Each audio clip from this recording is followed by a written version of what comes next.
Tom! Tom! Daikaiju Network has started!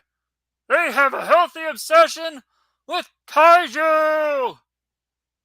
Tom! Welcome to Daikaiju Network, where we have a healthy obsession with kaiju. I'm your co-host, Kent, and with me is your other co-host. Jason, how's it going, everyone? So for the first time in probably a couple months, we're actually having a discussion here. And like I was asking Jason right before we came on, I think the last discussion we had to deal with a set of SPECTREMAN episodes before we started doing the commentary and brief discussion bit here, most recently until after yesterday, where we concluded that wonderful series. You can catch that already on YouTube and a few other video platforms. And as well as Spotify. It will soon be coming to a podcast provider near you. Well, it should already be available. On iTunes already? Yep. Huh. And Spotify. Okay. And so I just also have a brief announcement here. Jason and I, after this Sunday, when we discuss Godzilla -1, we will be taking our usual break from podcasting. And for those who don't know why, it is because we're going to spend most of December getting things to put together for our annual year-end podcast. We have yet to figure out a date on that, but that we usually like taking quite a bit of time to figure out topics. It's usually a smorgasbord of various kaiju topics. A lot of times, pretty much one of our longest episodes of the year. And last year was a 4-hour, 36-minute podcast, our longest ever, and I'm very proud of that. But it pretty much eclipsed one from several years ago, which was I think it was a overview of one of the G Fests, and that was 4 hours and 11 minutes. So it eclipsed it by 15 minutes. I didn't realize we did a G Fest overview that was like 4 hours. It was either that or something else. I completely forgot because I know I was migrating some of the episodes over to Podbean, that I saw a huge smorgasbord list of so many things, and it topped out to be a little over 4 hours. And so we're usually what we do is we do things like year in review and kind of revisit certain things. We'll probably revisit -1, even though we will have covered that a few weeks earlier. We didn't go to G Fest this year, so we're not going to be really talking about that. And then it's kind of just a fun little episode. It's a kind of a look back on the year that was, talking about things that have happened up to that point in the 3 weeks or so that we hadn't been podcasting, and then sort of a look ahead into the next year. So it's just kind of a fun way to, try to end the year and to look forward as we enter a new year. And so for this particular episode, if you can't tell by the shirts that we're wearing, we are covering the beast from 20,000 Fathoms. What? Before we do actually move on, as far as the calendar, and I know after when we get done reviewing -1, that we're going to transition back to our original Saturday broadcasting date. And when I was looking at the calendar for next month, would December 30th work out for you? You gonna wine and dine me first? Yeah. I think at the moment that looks okay. Yeah, because that's still far enough ahead to where if something comes up, I'll let you know. We'll have to come up with an actual time, though.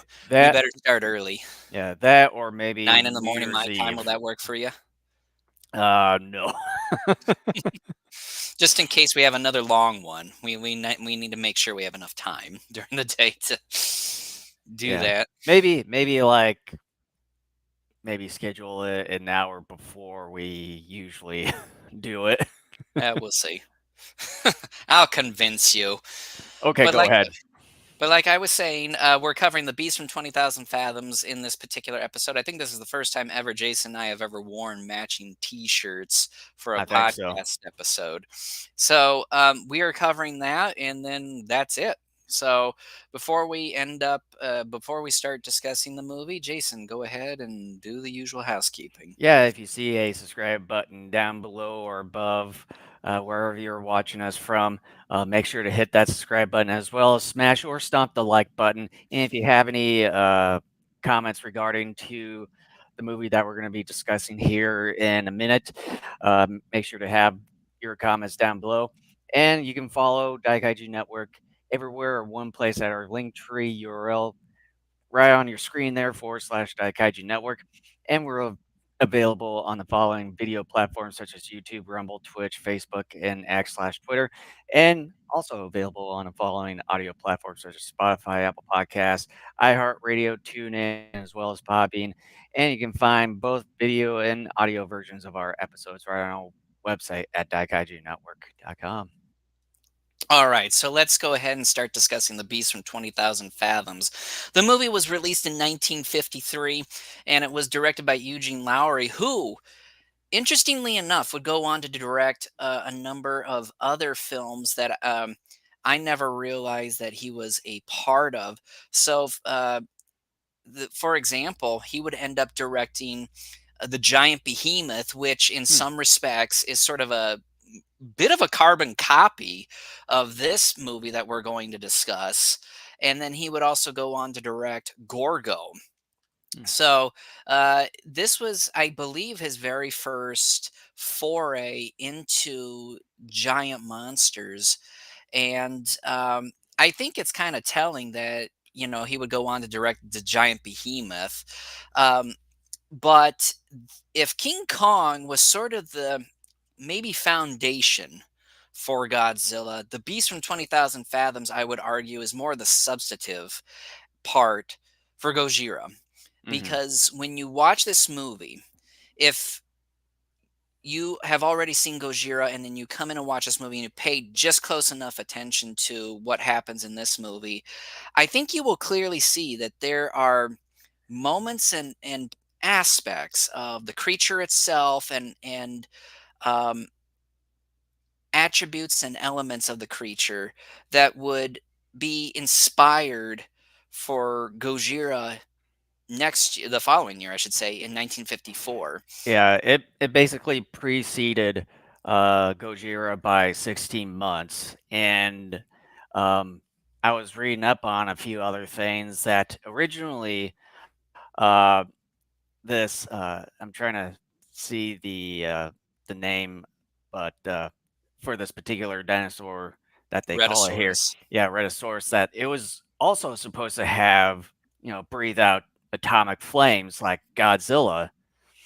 does, and also Ray Harryhausen in one of the interviews was talking about some like very similarities between the Rhedosaurus and Godzilla, but then it also sort of surprised me how he had some disgust towards the Godzilla series, which Oh yeah, I'm which surprised you are acting surprised. Yeah, I mean I didn't even realize about that. this has been talked about throughout the kaiju community for a long time, and he was very open about it. Yeah, he despises the Japanese, or I should say despise, because he's been gone for a while. Um, he despised the Japanese form of monster movies because he hated Sudomation. He thought it was cheap and silly, and of course, he's going to embrace the stop motion aspect. And, as anyone who maybe has delved into the history of Gojira knows, that they initially were looking at stop motion for Godzilla, but Well, obviously with because the of costs. Toho and because of how Japanese, movie making goes, they wanted it fast and they wanted it cheap.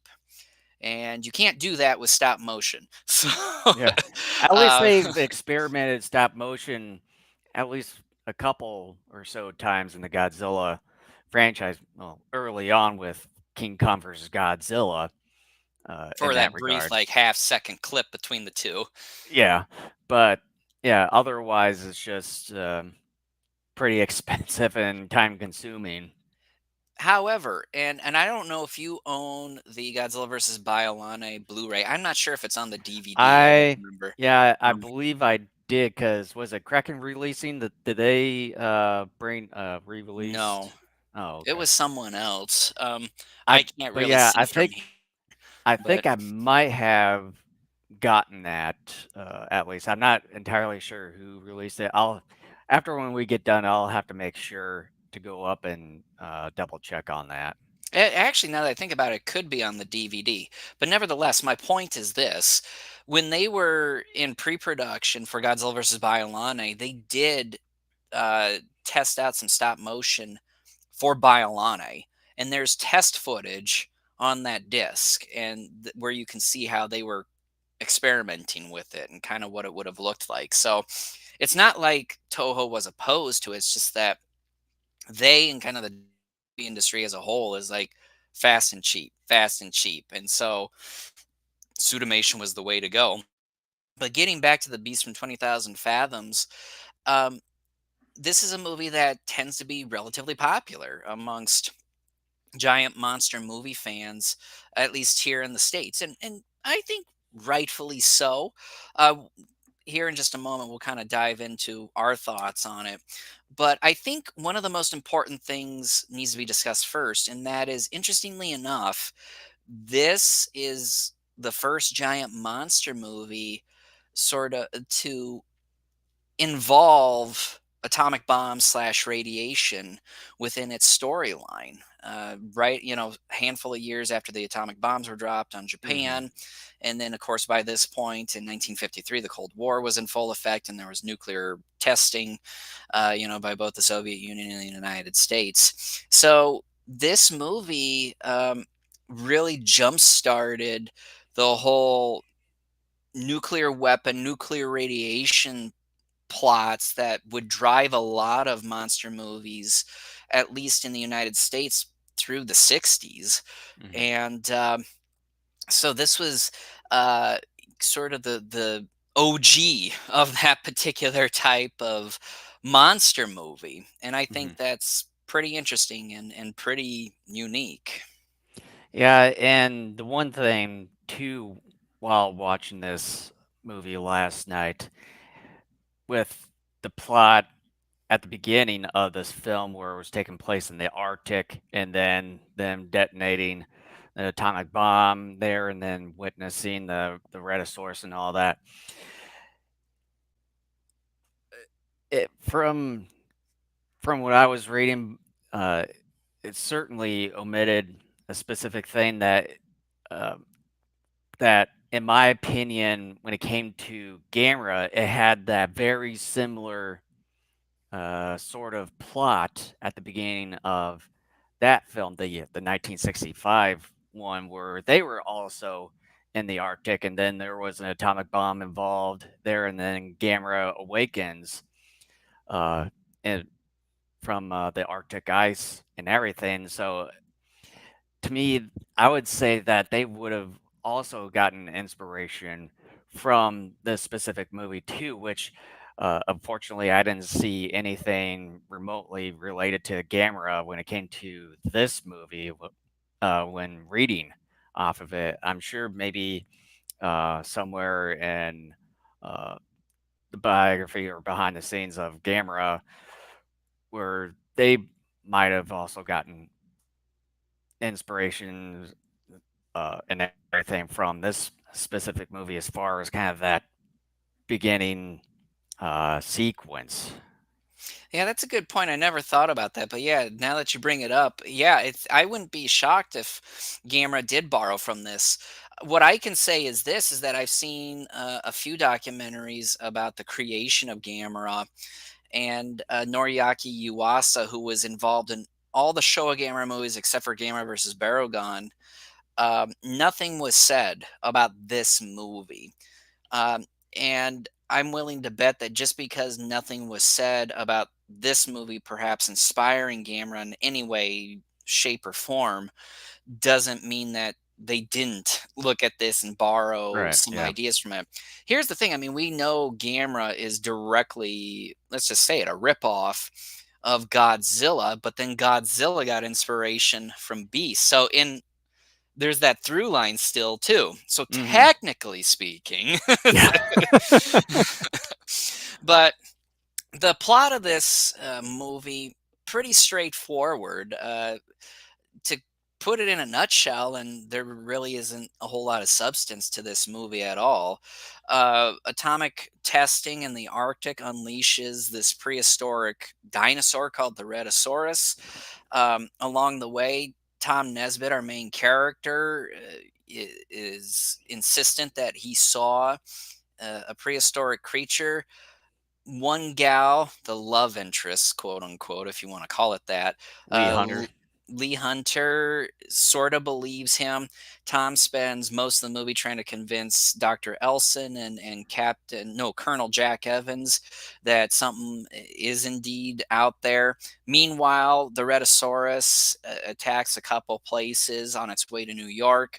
Finally, they realize on an expedition in kind of the Hudson Valley that uh, the Rhedosaurus does exist, that it makes landfall in New York, causes destruction.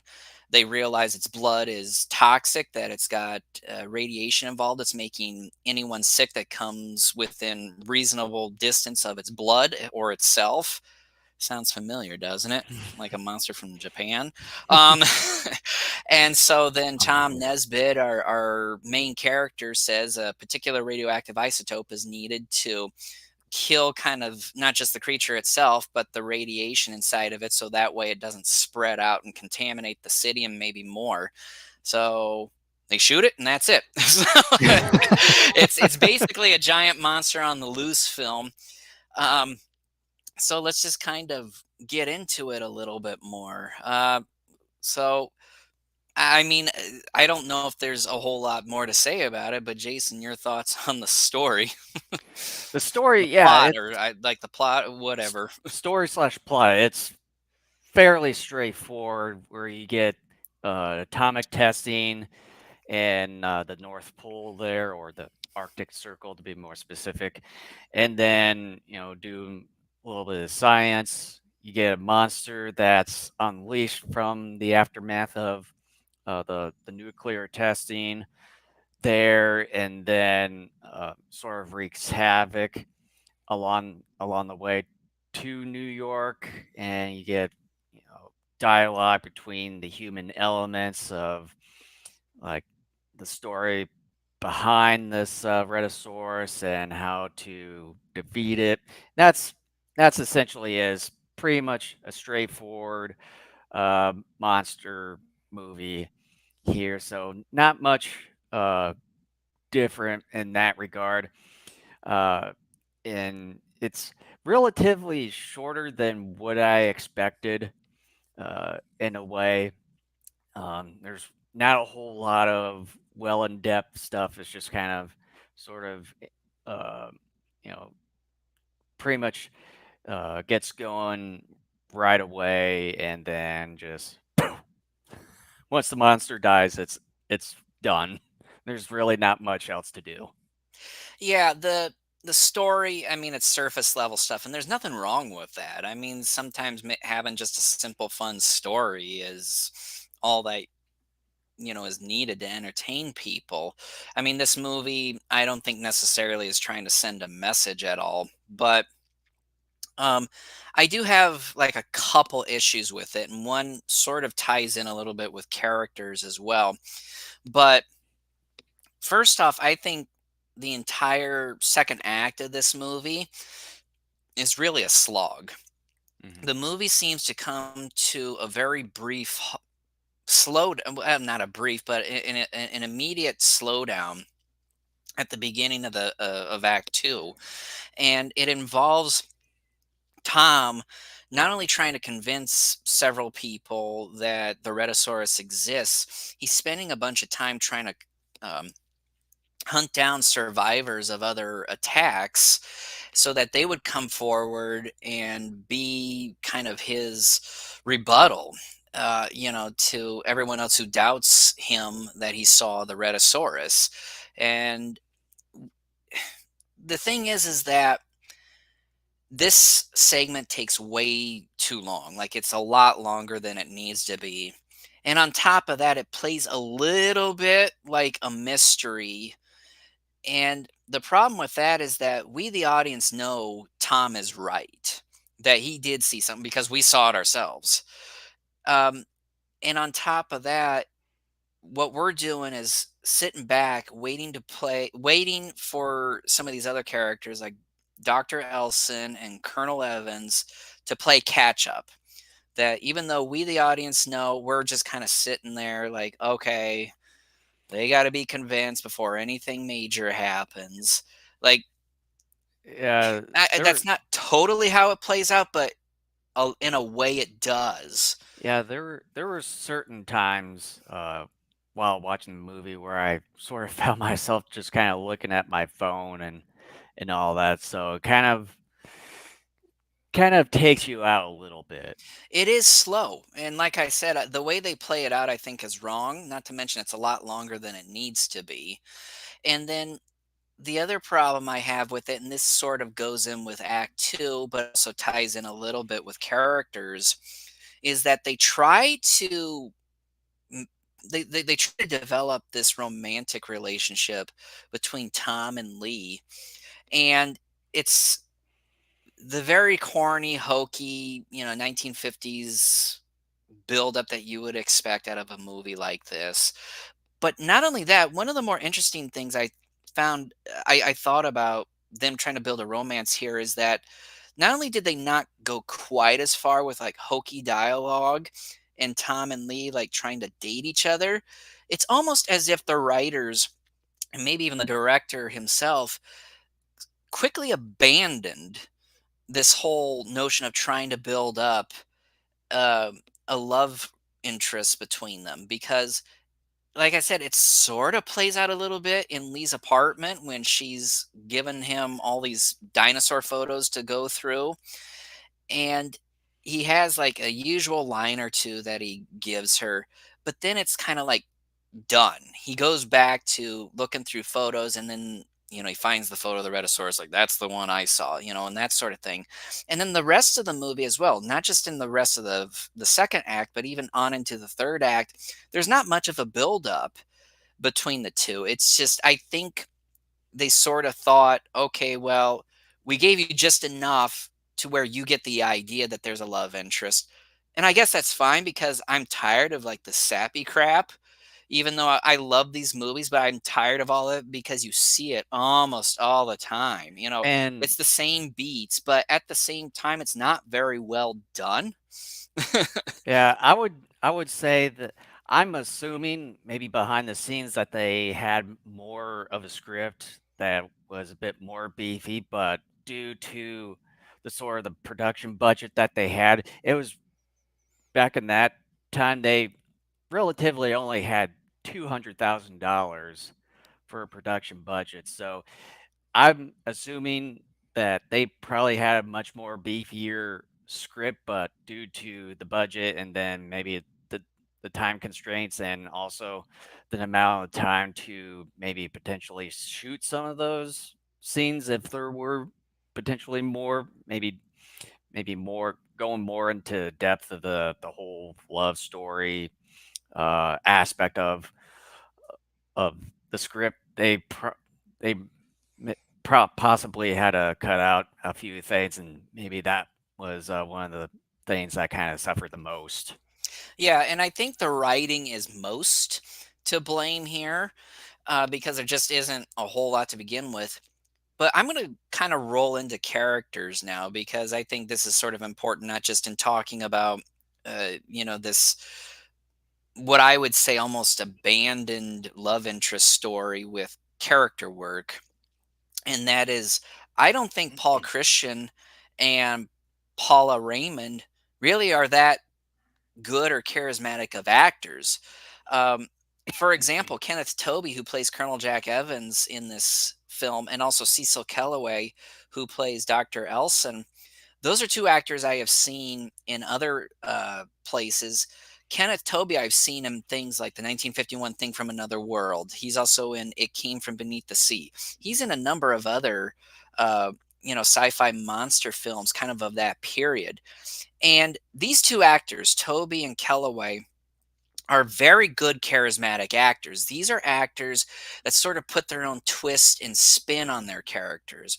Because, for example, with Cecil Kellaway as Dr. Elson, when you watch him in other things that he's in, he has certain mannerisms that he tends to repeat with a lot of his characters, and I almost think he adds or maybe even changes a little bit of some of the dialogue he gives, because there is this Kellawayism or Kellaway spin that I will call it, that he has with a lot of the characters he plays.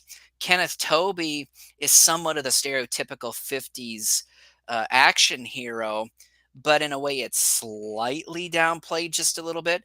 But he has a lot of charisma as well. If you've seen him in any of these other films that I've mentioned, or even ones that I didn't, you will realize too that he's got a gravitas to him as well that really just, I think, makes his characters a little bit more likable and interesting. He's not some machismo guy. His characters are always, I think, very realistic and down to earth enough. And these are two actors that are good. They're able to carry not just their own characters, but a film, especially if they are kind of near the front of being like the main stars. Here they aren't. And I think as a result, especially when you get Paul Christian and Paula Raymond involved, when you're looking at the attempted relationship between them, and then the movie as a whole, it's a bit lackluster. These are actors that they just they're not good enough to really carry the film. They are not seasoned or maybe just talented enough to carry the film well enough, especially during the moments the Rhedosaurus is not on screen.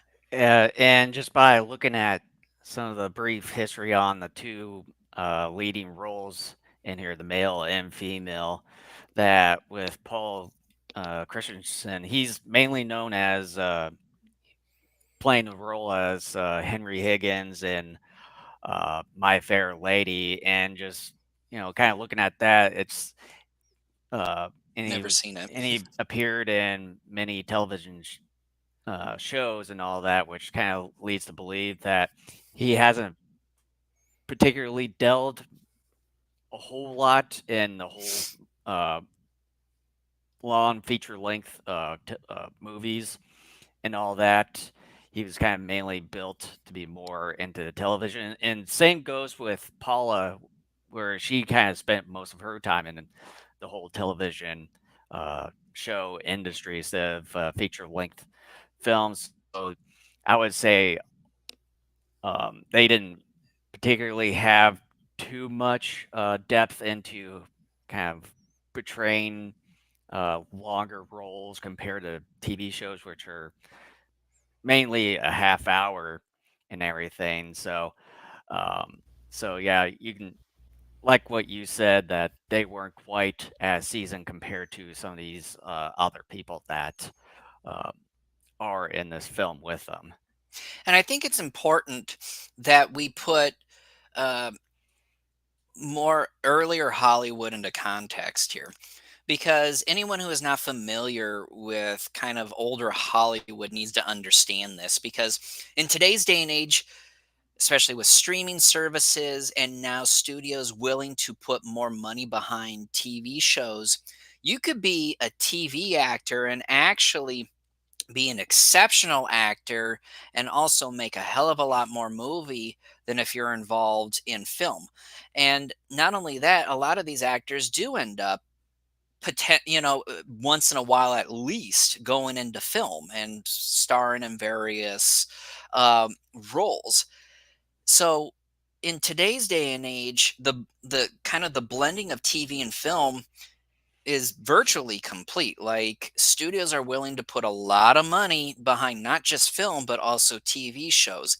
That was not the case for many years, and that's been a relatively new thing, because back in Hollywood for many decades, if you were a TV actor, you a lot of times did not venture into film because, yeah, you were not considered good enough to be in feature films. If you were a movie actor, then yeah, you more or less played in films. Once in a while, some of these actors maybe got a cameo in a TV show, but very rarely did they ever star. Some did, but a lot didn't. Like Steve McQueen, for example, did end up starring in a series called Wanted Dead or Alive, a Western series. James Arness, who played the Thing in 1951, I don't know if he was leading man stuff, but he ended up playing in Gunsmoke, handful of years after that film. So I'm not sure because I haven't looked at their oeuvre, but I almost tend to think that maybe with Christian and Raymond, they became their bread was buttered more in TV, probably post Beast from 20,000 Fathoms than before. And so that explains an awful lot that these two actors, uh, and I'm not trying to diss them. It just is reality. It is what it is because I see it there on the screen. They Mhm. just weren't able to sort of play around more in terms of delivery and mannerisms and other idiosyncrasies with their characters, as opposed to the likes of a Kenneth Tobey and a Cecil Kellaway. And as a result, not just because of choices made in the writing of the story for Act Two, um, just the fact too that Paul Christian and Paula Raymond just aren't strong enough actors to really, at least for me, keep my attention during that middle act, which is definitely problematic, I think, for this film. Mhm. Yeah, so I've got really not much else Nothing to else? add. Well, then start us off with effects work. I think this is definitely the highlight of the film. Yeah, I mean, it's pretty obvious with whenever you get Ray Harryhausen, you definitely know what you're gonna get. Mainly stop motion action when it comes to uh, beasts. Either they were from the past or mythological skeletons, any sort of thing. Here we get Rhedosaurus here, which of course he sort of reused in other films after this particular film. And I would say out of all the Harryhausen ones, it seemed like there isn't a whole lot of stop motion when it comes to this because you don't get to see Rhedosaurus a whole lot, and there's maybe some minimal amount of special effects in here, not only just the stop motion, but then you also get, when Rhedosaurus is in New York City, you'll get some of the cars that he destroys that are part of the stop motion, even the building that he goes through at one point in New York City, which all of that is stop motion and everything, and it's fairly spectacular. I mean, when it comes to uh, Harryhausen, you're gonna get nothing but spectacular stop motion here, and of course he improves more after that. And just with the 50 standards, it's pretty, you know, really, really good at this point. But yeah, there's other than the stop motion effects in that regard. You only get maybe some minimal stuff with like some of the scenes with the lighthouse with the human characters, and then part of the New York City where some of the rubble comes down, some of the people, and all that, and a little bit of destruction. There's not a whole lot of destruction when it comes to more human elements in that regard. Most of it is just in the stop motion part, but there some actual practical stuff in there to kind of make things a little bit more believable. But other than that, there's not particularly a whole lot, but at least it definitely makes up when it comes to more of the stop motion stuff, and then a little bit for the practical effects to kind of tie in the stop motion effects. Yeah, Harryhausen's work here is absolutely exceptional. I mean, I don't think I can really say more about it because I mean, it is just absolutely fantastic. I think even by 2023 standards, even though stop motion is very much only a small niche thing that like amateur filmmakers may use for their own small projects, stop motion more or less is dead in Hollywood anymore. But I still think what Harryhausen does here, at least with this movie in particular, is very, very good. It's exceptional. I still think it holds up for a film that is 70 years old as of this year. Hmm. Hey, it just so happens a big Oh anniversary. yeah, We happen to cover it. I just now realized that too. So yeah, it's exceptional work, but you hit on something that I wanted to get to and might as well because we both are bringing it up here. It's been, first of all, it's been a while since I've seen this film. I think it's been anywhere from 6 to 8 years roughly since I last saw this film. And I had forgotten really how little Rhedosaurus action there is. And I'm not saying that's necessarily a terrible thing per se, because if a movie is done well enough, you still feel the presence of the monster. For example, in the 2014 Godzilla movie, even though Godzilla is not on the screen every second, Godzilla is always kind of the heart of that movie because the characters are always talking about him. They're trying to figure out the mystery of him and the Mutos and all that. Hmm. Godzilla is still central to that story, even though he may not be in every single frame of that film. Here with Beast, it comes close to that, but it doesn't fully deliver on the same level. And again, they try momentarily in a very awkward moment, I think, just because of how it's written in Lee's apartment when they're trying to like build some chemistry between the two there. And there are just other bits and parts over the course of the film where it's kind of like the Rhedosaurus takes a momentary back seat. But by and large, yeah, the Rhedosaurus is a part of the film, but not good enough.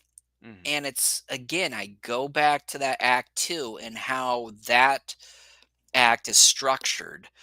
And I realize that other than the slowness and semi poor writing involved with act two, the acting of our lead characters, our two lead characters, that the next thing that really I think hurts this movie a little bit is the fact that there's little Rhedosaurus.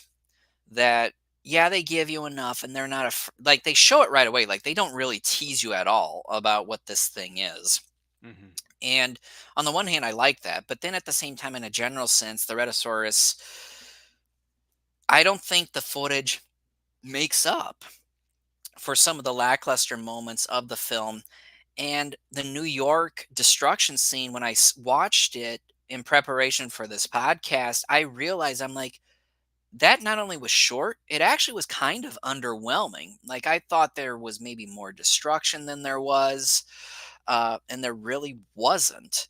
Hmm. And the battle at night when they finally wound him, and then the soldiers end up getting sick after coming in relatively close contact with his blood, it's very brief. More time is spent on those soldiers collapsing and getting ill than on the Rhedosaurus, them attacking the Rhedosaurus. And the roller coaster scene at the end, it's very interesting. I think it's a unique thing that, I mean, it's even featured on our t-shirts here. It's very unique in that you trap a monster inside of a roller coaster deal, and then you end up killing it, and then there's fire and all that. Makes for a very visual feast. But the Hmm. interesting thing too, and a brief side note, is there's a bit of a plot hole in how did he get into the middle of that roller coaster without damaging part of it, because that whole roller coaster is already intact when he's in the center of it when that whole sequence begins. So there's a whoopsie moment there. But um but I really wish this movie would have done a little bit more of that. But then, like you've said a couple times, this movie's budget was $200,000, which even for a movie like this is actually not that much. And to Yeah. put it into perspective, King Kong 20 years earlier, guess the budget of that one. It was I think I could have could have sworn I've seen it, but I would say it would be much more than this. Probably around the ballpark of half a million. You are absolutely correct. And that not only was it Do I get a price? not only was it $500,000, it was $500,000 in the early days of the Depression. Okay?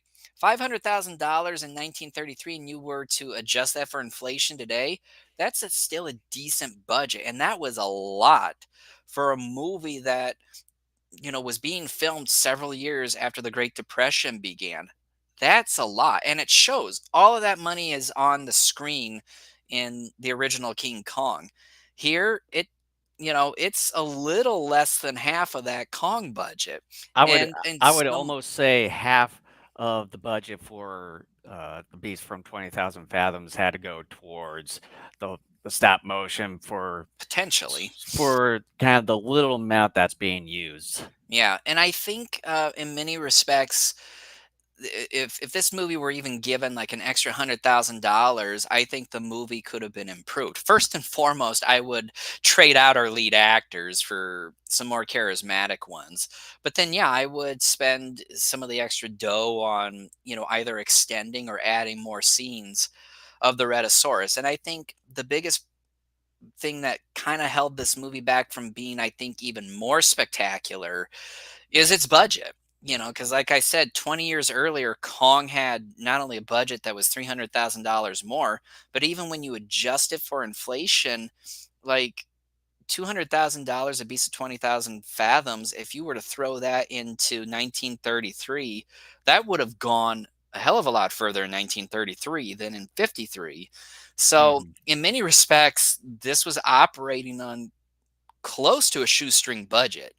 I mean, and for a film that's supposed to be a special effects movie, you would prefer to have a slightly larger budget or even a majority of that small budget you have go towards the effects. But, anyone who is familiar with monster movies of the 50s and 60s, you understand that more times than not, that's not the case. So Mhm.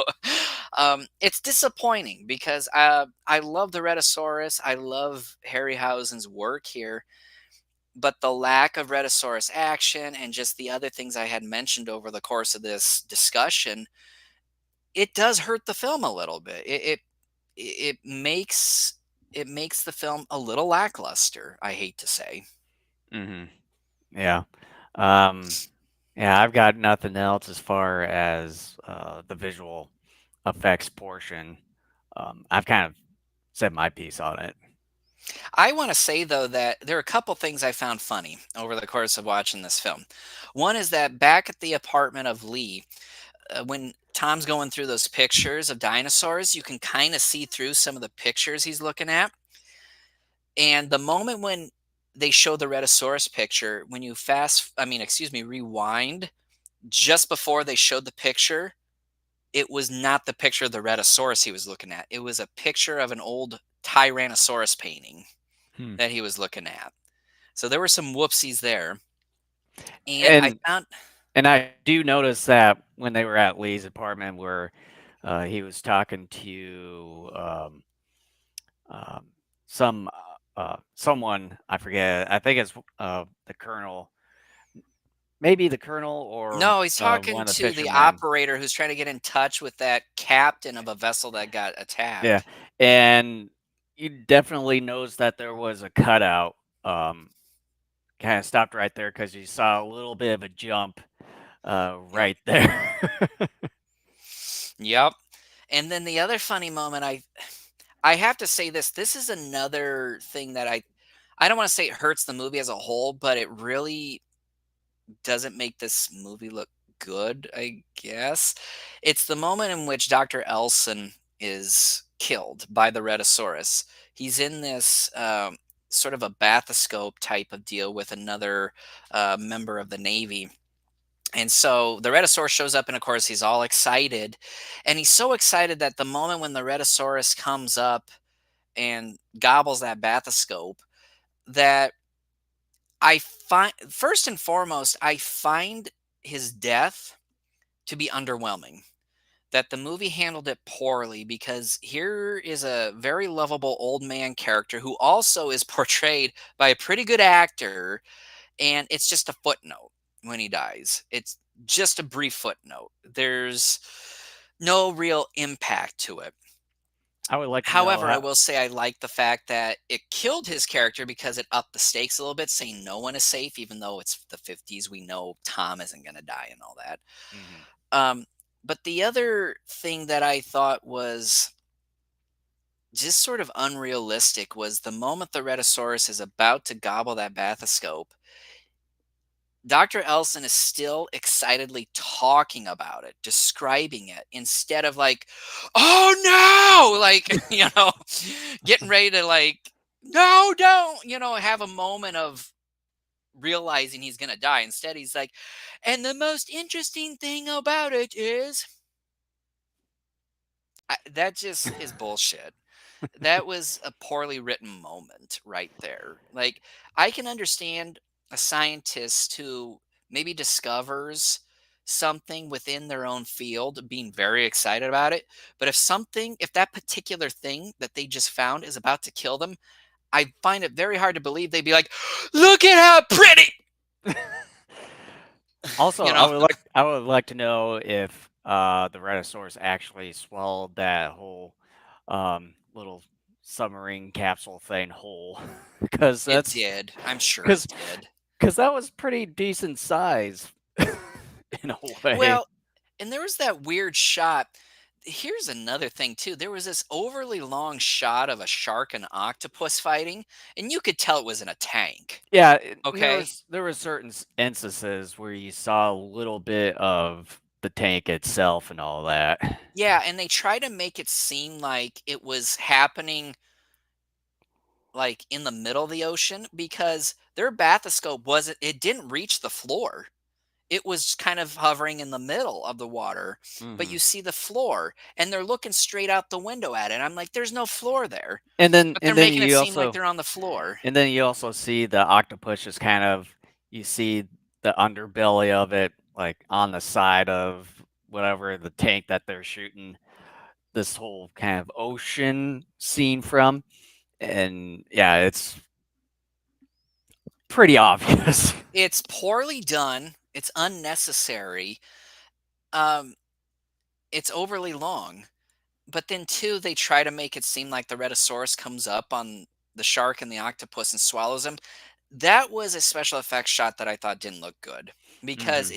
it was terrible. It was It felt terrible how it was filmed. I don't know how else you felt a could have little done bit it, out of but it place. wasn't good. Yeah, it felt a little bit out of place. Yeah, I would have cut that whole shark octopus thing out entirely. That was not needed. Yeah. You didn't need that. Nope. Anything else you want to discuss? Otherwise, we can go into final thoughts and a rating. I would maybe just point out as far as the score of the film. I'm not sure who specifically did the score here. Music by David Buttolph. Yep. um, I would at least say for the film itself, I would say for the score, it's relatively good, and I think it fits this specific movie pretty darn well. And I think a lot of the music in here was utilized pretty well and kind of did what it was supposed to do. Yeah, I thought it was pretty good too. It's the kind of music that I associate with an awful lot of science fiction slash monster films of the period, and I mean that as a compliment. Because it provides gravitas to what's happening on screen. I don't necessarily want a score that is very. I just forgot the term I wanted to use, but somber and just kind of The thriller. underplayed a little bit. I want something that is sort of bombastic to capture the carnage supposedly that is going on screen and just kind of the enormity of the stakes that are happening as well.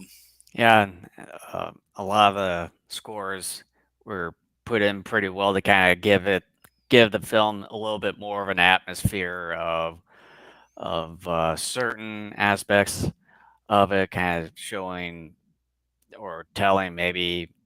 Uh, I've lost my train of thought here, but definitely like when the beast is coming or the Rhedosaurus is going to be coming or arriving soon, that there's specific music in there that's kind of preparing you um, in a way to kind of get you ready and yeah, it's kind of your typical sort of 50s type of music for sci-fi, and I think a lot of it kind of gets the vibes, not the soundtracks themselves, kind of reverberate on other sci-fi films later on um, in that regard. And yeah, it does pretty well and does a pretty good job. Mhm. All right, so do we want to get into final thoughts and our rating? Um, oh, the one thing before we do, uh, you mentioned about the director here goes on to do the giant behemoth. Hmm. It's kind of interesting that you say that because in the scenes where you're at Elson's kind of sort of office there, where you had it's pretty enormous, and you had It's very this big skeleton. spacious. You have this big brontosaurus like skeleton where he says that it's um, uh, kind of an ancestor to Rhedosaurus. I wonder if the director sort of got that idea to use that sort of this brontosaurus ancestor to Rhedosaurus to be more or less of what the giant behemoth was later on when he directed that film I'm not or got sure. involved with it. I don't remember a whole lot about the backstory of Giant Behemoth, but I do remember this. Willis O'Brien, who had done the effects of Kong, did the effects of Giant Behemoth, and that Giant Behemoth was produced by a UK studio rather than a West. And I think there's an interesting backstory to that. I have the Giant Behemoth. I'm not sure if there's a documentary on that DVD or not. It's been a few years since I've seen that movie as well. But what I do remember the Giant Behemoth is that it is a surprisingly good movie. In fact, I might even like it a little bit more than this. But I again, it's been a few years. I would have to, watch it here like within the next day or two and find out. Maybe I will tomorrow. Who knows? I'm actually kind of curious about it. Maybe I'll do that this afternoon. But Maybe because I mean you got more than 24 hours to well, yeah, look at it. yeah, I know. But So yeah, let's just we'll go have to dive in. definitely we'll have to definitely cover that soon enough as well because I there's an interesting backstory to how that got going and why it is the way that it is. But I think too there are similarities, uh, certain shots in Giant Behemoth that are similar to what you see in Beast from 20,000 Fathoms as well. But I Uh, would advise you to pick that one up too because that's that's a fun film. It's interesting in and of itself. I know it's been a handful of years since I've last saw anything uh, towards giant behemoth. Yeah, we got to cover that now. I'm actually anxious to watch that now. I'm sure you are. But I'm just gonna dive into my final thoughts here, and I'm gonna do letter grades instead of was it the buy, rent, or pass thing. Um, I'm abandoning that. But um, That's fine with me. The Beast from 20,000 Fathoms is definitely a movie that I think deserves respect. For those of us who are giant monster fans, and I think even more so for kaiju fans, because this definitely, like I said, is one of the parental films to Godzilla. In fact, it may even be more of sort of the main influence for Godzilla, even more so than King Kong.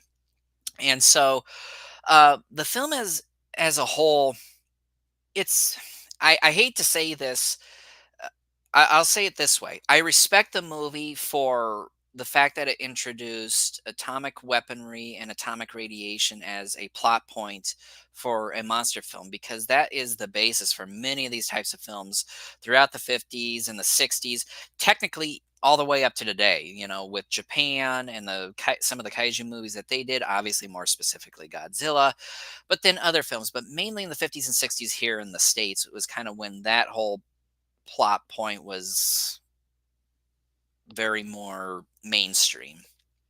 And so it deserves my respect, and I give it my respect.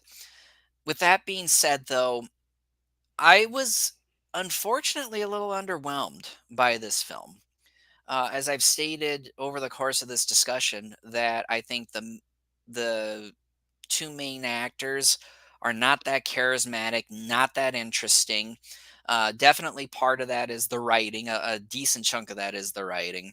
Another part of that is the actors themselves.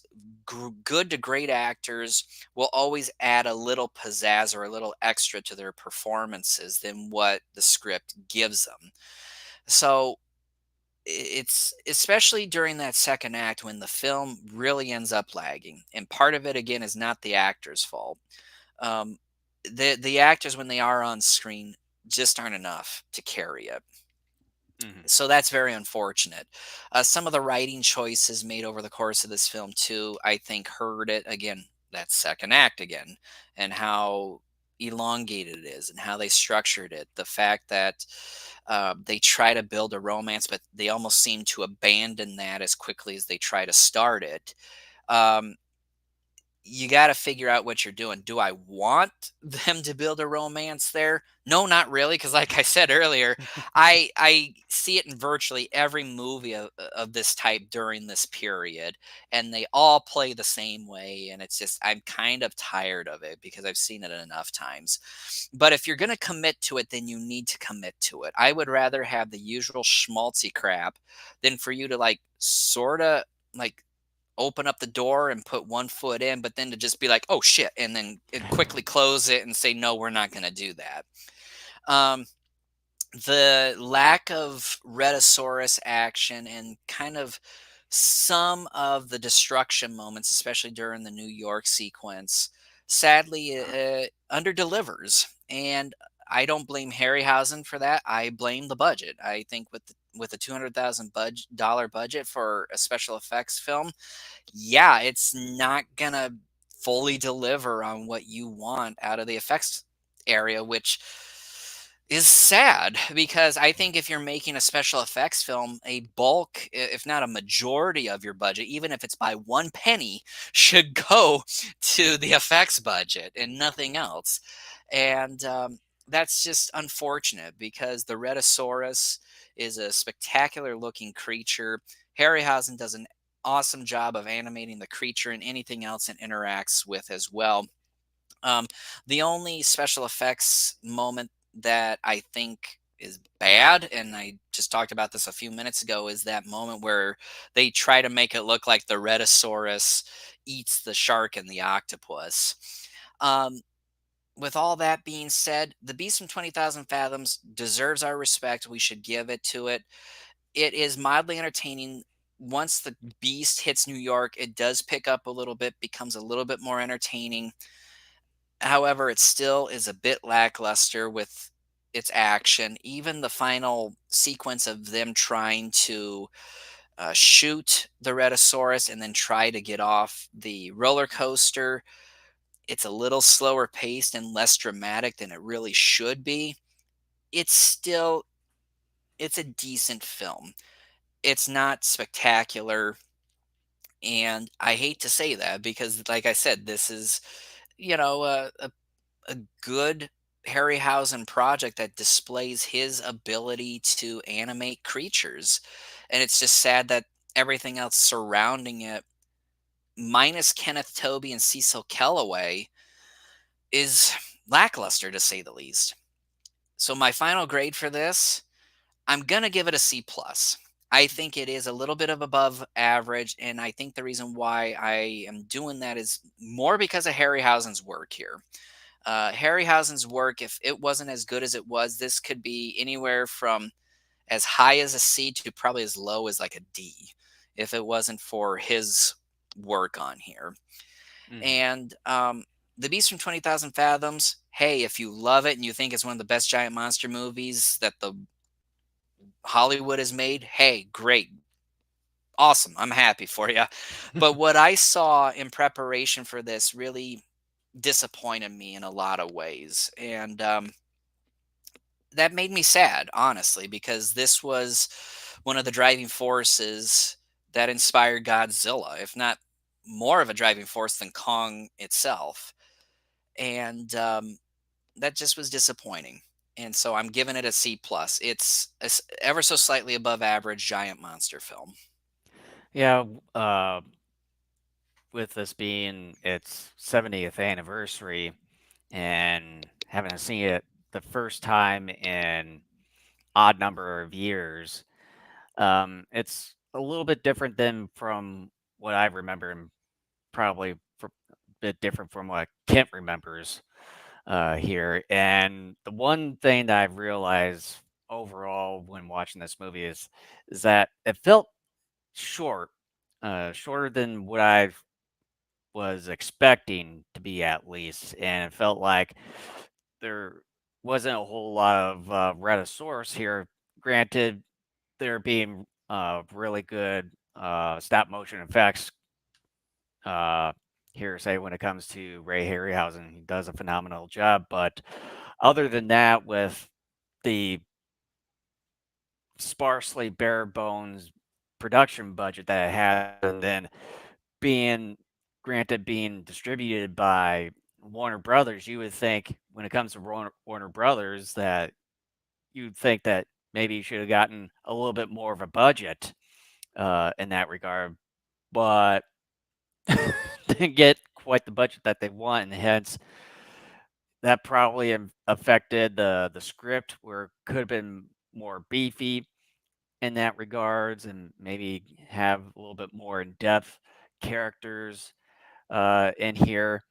Um, yeah, just sort of, I would say overall with the production budget, probably just made things a little bit lackluster and bit disappointing in a way, and kind of made the story more straightforward on the surface, pretty much for the majority of throughout the entire film. But I would also like to give props to this film at least that if it really wasn't for Beast from 20,000 Fathoms, we may not have gotten a Godzilla franchise or kaiju genre for that regard, and we may not even have a podcast dedicated to everything kaiju in that regard. Maybe possibly tokusatsu in that way. We may not have had Ultraman or some other Super Sentai or what have you. History would have been a little bit more different.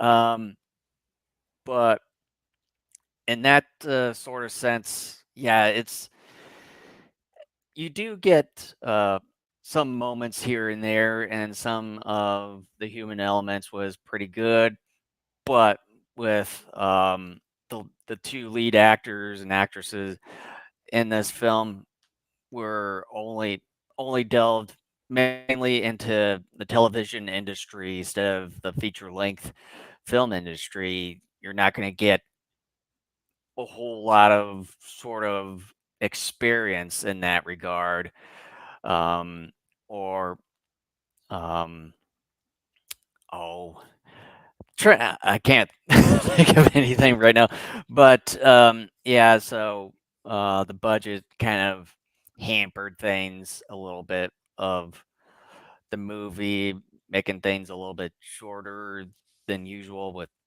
the script, obviously, and then probably maybe sort of hampered a little bit on the stop motion effects.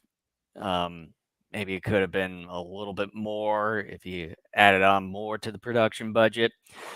Um, yeah, it's a little bit lackluster overall, but I would give the Beast from 20,000 Fathoms at least a borderline B minus. Um, uh, it's a, still pretty good for its time, with some modest character. I would say supporting characters, phenomenal stop motion effects. Here, kind of a straightforward story, but things just didn't quite go, uh, didn't get quite executed well enough. But I'm still sort of giving it props and tipping my hat to at least inspiring other films after its release. So um, I'm still going to give it a borderline B minus.